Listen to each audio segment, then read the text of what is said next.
السلام علیکم ناظرین، میں ہوں ڈاکٹر لبید احمد تحسین اور آج ہم بات کریں گے ایک ایسی بیماری پر جو خاموشی سے بڑھتی ہے اور اچانک ایسی تکلیف میں بدل جاتی ہے کہ مریض سوچتا ہے اب تو شاید آپریشن ہی واحد حل ہے۔ جی ہاں جناب، میں بات کر رہا ہوں گال بلیڈر سٹونز کی، یعنی صفراوی پتھریوں کی۔ ہم میں سے زیادہ تر لوگ جب گال بلیڈر سٹون کا نام سنتے ہیں تو فوراً ذہن میں ایک ہی لفظ آتا ہے: سرجری۔ لیکن کیا واقعی یہی واحد راستہ ہے؟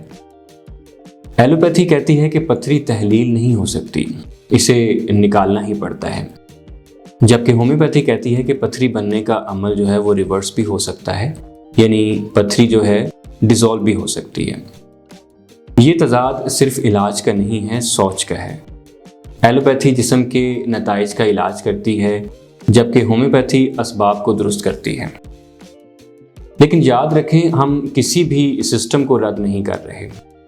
ایلوپیتھی کے اپنے فوائد ہیں، مگر کچھ بیماریاں انسانی مزاج، جگر اور ہاضمے کے گہرے تعلق سے حل ہوتی ہیں، اور وہاں ہومیوپیتھی کا کردار شروع ہوتا ہے۔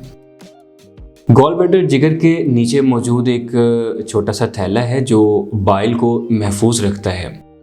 بائل، جسے کہ ہم صفرا بھی کہتے ہیں، یہ بائل کھانے میں موجود چکنائی کو ہضم کرنے میں مدد دیتا ہے۔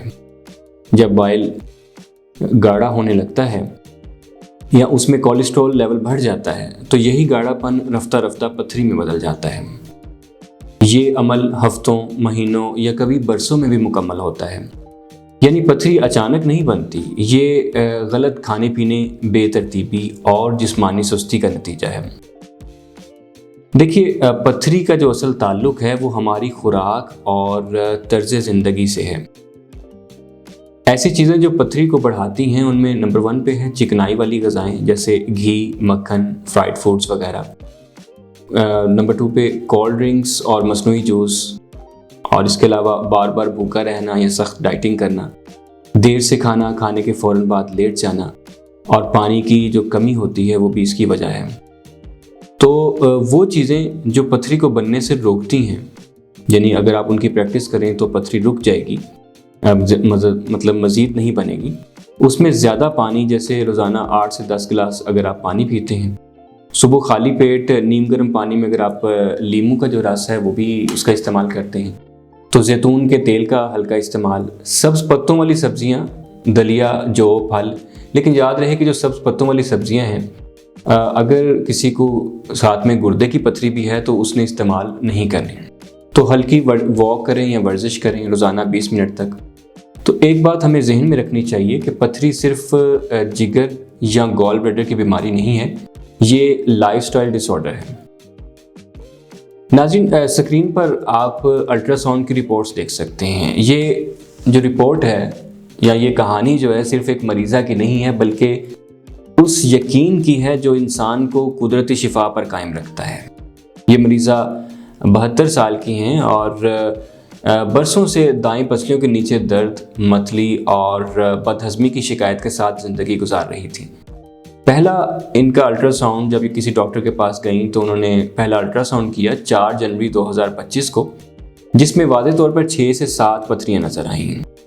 ہر ایک کا سائز تقریباً 4 سے 6 ملی میٹر تھا۔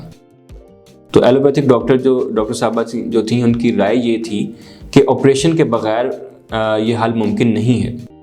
لیکن مریضہ نے ہومیوپیتھک علاج کا انتخاب کیا اور اس کے ساتھ ساتھ اپنی خوراک، پانی اور طرز زندگی کو بھی بدل ڈالا۔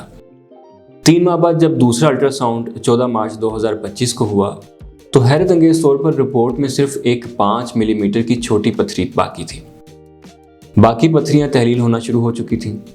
یوں مئی 2025 میں تیسری رپورٹ سامنے آئی جس میں لکھا تھا نارمل ایبڈومینل الٹرا ساؤنڈ، یعنی پتھری مکمل طور پر ختم ہو چکی تھی۔ یہ محض ایک علاج نہیں بلکہ ایک سائنسی معجزہ تھا، جہاں دوا، رضا اور نظم زندگی نے مل کر ایک 72 سالہ خاتون کو مکمل صحت واپس دلائی۔ یہ اس بات کا ثبوت ہے کہ ہومیوپیتھی جسم کے نظام کو درد دبانے کے بجائے توازن بحال کرنے پر کام کرتی ہے۔ یہ دوسرا کیس شاید عمر کے لحاظ سے زیادہ حیران کن ہے، کیونکہ یہ ایک صرف 7 سالہ بچے کا ہے۔ اتنی کم عمر میں پتھری، جو بھی دیکھتا یہ سوال کرتا۔ تو جناب نومبر 2024 کی رپورٹ کے مطابق بچے کے گال بلیڈر میں متعدد چھوٹی پتھریاں موجود تھیں، جن کا مجموعی سائز تقریباً 1.5 سینٹی میٹر تھا۔ ساتھ ہی اس کے بائیں گردے میں بھی 1.6 سینٹی میٹر سٹون پایا گیا۔ بچے کے والدین کے لیے تشویشناک لمحہ تھا، کیونکہ روایتی علاج میں اتنی عمر کے بچے کے لیے دوائیوں کا کورس یا سرجری دونوں ہی پیچیدہ مرحلے ہیں۔ انہوں نے ہومیوپیتھی کا انتخاب کیا اور تحسین ہومیوپیتھی کلینک میں تشریف لائے۔ ایک ایسا علاج ہے ہومیوپیتھی جو جسم کے اندر کی قوت مدافعت کو جگاتا ہے اور بچوں کے جسم پر نرمی سے اثر انداز ہوتا ہے۔ غذا میں تبدیلی، پانی کا درست استعمال اور ہومیوپیتھک ادویات کے کورس کے ساتھ 3 ماہ بعد بچے کی طبیعت نمایاں طور پر بہتر ہونا شروع ہو گئی، اور پھر آہستہ آہستہ ستمبر 2025 کی رپورٹ میں نتیجہ بالکل واضح تھا۔ گال بلیڈر مکمل طور پر صاف اور گردے کی جو پتھری ہے سکڑ کر محض 1.3 سینٹی میٹر رہ گئی تھی، جس کا کہ ابھی علاج جاری ہے، یعنی بیماری تحلیل کے آخری مرحلے میں تھی۔ یہ کیس صرف علاج نہیں بلکہ ہومیوپیتھی کے جینٹل یٹ ڈیپ ایکشن کی زندہ مثال ہے، جہاں نہ طاقتور دواؤں کی ضرورت پڑی، نہ کوئی تکلیف دہ عمل، بس قدرتی اصولوں پر مبنی شفا کا سفر۔ ہومیوپیتھی بیماری کو نام سے نہیں بلکہ انسان کے اندر کے توازن سے پہچانتی ہے۔ یہ صرف جسم نہیں، ذہن اور جذبات پر بھی اثر ڈالتی ہے۔ پتھری صرف جسمانی ٹھوس مادہ نہیں ہے، یہ جگر کی تھکن، بوائل کی سستی اور ذہنی دباؤ کا مجموعہ ہے۔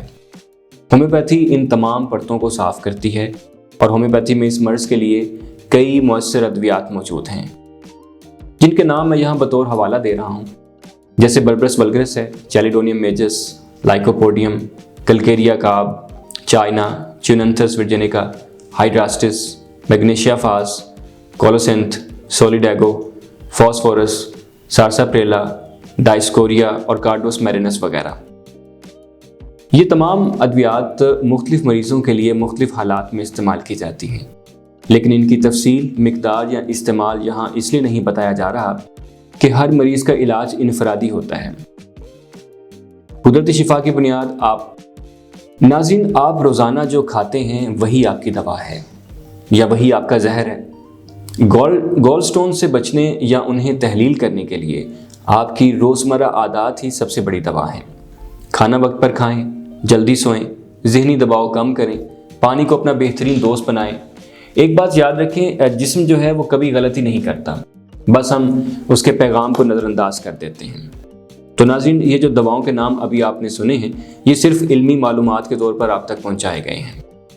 آج کا زمانہ باشعور ہے، لوگ ہر چیز گوگل کر سکتے ہیں، پڑھ سکتے ہیں، سمجھ سکتے ہیں، لیکن ہومیوپیتھی میں دوا کا انتخاب کسی ایک علامت کے نام پر نہیں ہوتا، بلکہ مریض کے مزاج، جسم، ذہن اور جذبات کے توازن پر ہوتا ہے۔ اس لیے ان ادویات کے استعمال یا خوراک کو یہاں پر نہیں بتایا جا رہا، کیونکہ اگر دوا مریض کی کیفیت سے نہ ملے یا اس کی پوٹینسی اس کی کیفیت سے نہ ملے تو فائدے کے بجائے نقصان بھی ہو سکتا ہے۔ لہٰذا مشورہ ہے کہ خود علاجی سے پرہیز کیجیے، ہمیشہ کسی مستند ہومیوپیتھک ڈاکٹر سے رجوع کریں۔ اور اگر آپ رہنمائی چاہتے ہیں یا گال بلیڈر سٹون کے قدرتی علاج کے بارے میں مزید جاننا چاہتے ہیں تو آپ ہم سے رابطہ کر سکتے ہیں۔ یہ صرف علاج نہیں، یہ قدرتی توازن کی طرف واپسی ہے۔ میں ہوں ڈاکٹر لبید احمد تحسین، آپ سے وعدہ ہے ہم صحت کو صرف واپس نہیں لائیں گے بلکہ آپ کے جسم کو دوبارہ قدرت کی زبان سمجھنا سکھائیں گے۔ اللہ حافظ۔